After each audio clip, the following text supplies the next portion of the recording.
Penjelasan sistem selanjutnya adalah sistem proteksi pemadam kebakaran aktif. Fungsi utama sistem proteksi kebakaran adalah untuk memadamkan api atau menyediakan pengendalian paparan sehingga efek domino dapat dikendalikan. Sistem proteksi kebakaran ada yang beroperasi secara manual dan otomatis. Yang beroperasi secara manual diantaranya fire hydrant dan alat pemadam api ringan. Kemudian peralatan yang beroperasi secara otomatis diantaranya fire sprinkler. Kemudian ada juga fire alarm yang akan kita bahas dalam video yang lain.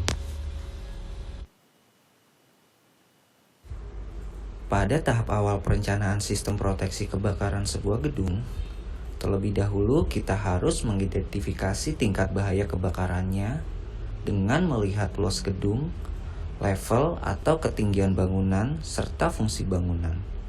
Sehingga kita dapat mengklasifikasikan tingkat bahaya kebakaran gedung yang akan direncanakan.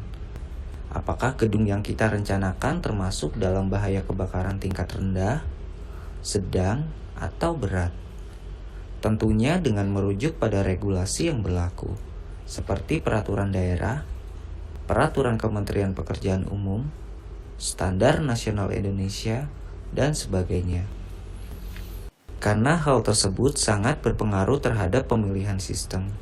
Apakah sebuah gedung cukup menggunakan proteksi fire hydrant atau APAR, atau harus menggunakan sistem kombinasi fire sprinkler dan fire hydrant?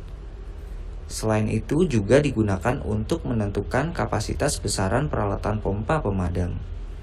Kemudian untuk menentukan lama waktu penyediaan cadangan air pemadam, yang pada umumnya cadangan air pemadam harus tersedia selama 30-60 menit. Serta sebagai acuan untuk menentukan space atau dimensi besaran dari groundwater tank yang harus diakomodir dalam desain arsitektur. Pada ilustrasi skematik diagram seperti pada gambar, groundwater tank dan sistem pompa diadopsi menggunakan sistem tekanan positif. Artinya sumbu impeller pompa sejajar dengan muka air.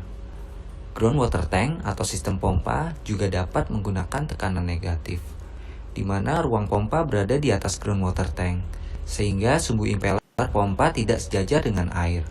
Hal tersebut diperbolehkan dalam regulasi, tetapi harus dilengkapi dengan sistem priming tank yang terkoneksi dengan pipa hisap pompa, serta pipa hisap dari masing-masing pompa harus terpisah. Kemudian secara regulasi, pompa pemadam kebakaran harus terdiri dari satu set pompa, antara lain joki pump, diesel pump, dan electric fire pump. Joki pump berfungsi untuk menstabilkan tekanan air pada sistem pipa hidran. Joki pump bekerja berdasarkan tekanan air dalam pipa hidran, yang dikontrol oleh pressure switch dan panel kontrol pompa. Kemudian, electric pump adalah pompa yang berfungsi sebagai pendorong lanjutan apabila tekanan air yang dipompa oleh joki pump menurun drastis. Dengan kata lain, electric pump akan bekerja apabila pompa joki tidak mampu lagi mensuplai air yang cukup ke dalam sistem. Cara kerja electric pump juga sama dengan joki pump, yaitu dikontrol oleh pressure switch tetapi dengan tekanan yang berbeda. Kemudian, diesel pump adalah pompa pendorong terakhir yang digunakan pada instalasi fire hydrant apabila joki dan electric pump berhenti bekerja akibat dari terputusnya jaringan sistem listrik. Pada sistem hidran, harus juga dipertimbangkan desain dari test pipe yang bertujuan agar pompa dapat dites secara periodik sehingga meminimalkan kegagalan operasi pompa saat terjadi keadaan emergensi. Untuk menyalurkan air yang berasal dari groundwater tank menuju fasilitas pemadam, tentunya diperlukan sebuah sistem instalasi pemipaan yang berfungsi untuk mendistribusikan air ke setiap bagian peralatan pemadam. Jenis pipa hidran yang digunakan sesuai dengan standar umumnya berbahan material black steel schedule 40. Adapun beberapa peralatan pemadam antara lain fasilitas CMS connection. Pada sistem jaringan harus dilengkapi fasilitas CMS connection yang berfungsi sebagai penyambung jaringan pipa hidran dengan unit mobil pemadam. Kemudian, pada area side plant terdapat fasilitas hidran pilar dan fire hose. Hidran pilar merupakan jaringan output dalam rangkaian sistem distribusi media air bertekanan yang dibawa pompa pemadam. Kemudian, fire hose adalah tempat penyimpanan selang dan nozzle. Selang dan nozzle adalah aksesoris pendukung operasional hidran pilar. Sebagai penyuplai air, keduanya membantu hidran pilar untuk mendistribusikan media air menuju titik api. Saya mengambil contoh proteksi gedung dengan konstruksi 5 lantai. Untuk gedung yang memiliki tinggi 20 meter dari permukaan tanah atau memiliki konstruksi lebih dari 4 lantai, harus mengadopsi sistem kombinasi, di antaranya sprinkler, hidran, dan apar. Sistem pemadam api sprinkler bekerja secara otomatis. Ketika terjadi kebakaran, maka suhu udara akan meningkat. Jika sudah mencapai 68 derajat Celcius, maka air raksa yang mengganjal katup akan pecah. Dengan terbukanya katup, maka tekanan pada pipa akan menurun secara drastis. Kondisi ini membuat katup pengatur mengalirkan air ke dalam pipa secara cepat menuju nozzle. Umumnya, jarak maksimum untuk tiap head sprinkler, klasifikasi tingkat bahaya kebakaran berat, 3,7 meter.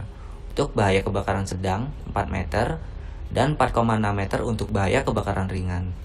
Kemudian, sistem indoor hidran block. Pada setiap 900 meter persegi luas bangunan, harus diproteksi oleh satu hidran block. Indoor hidran juga berfungsi sebagai eksekutor pemadam secara langsung. Prinsip operasionalnya sama dengan hidran pilar. Harus ada operator untuk menjalankan sistem. Dalam hidran box juga terdapat selang dan nozzle sebagai aksesoris pendukung operasional. Kemudian sistem apar. Apar adalah alat yang digunakan untuk memadamkan api atau mengendalikan kebakaran kecil. Alat pemadam api ringan pada umumnya berbentuk tabung yang berisi bahan bakar pemadam api yang bertekanan tinggi. Media apar diantaranya berisi dry chemical, CO2, foam, atau busa.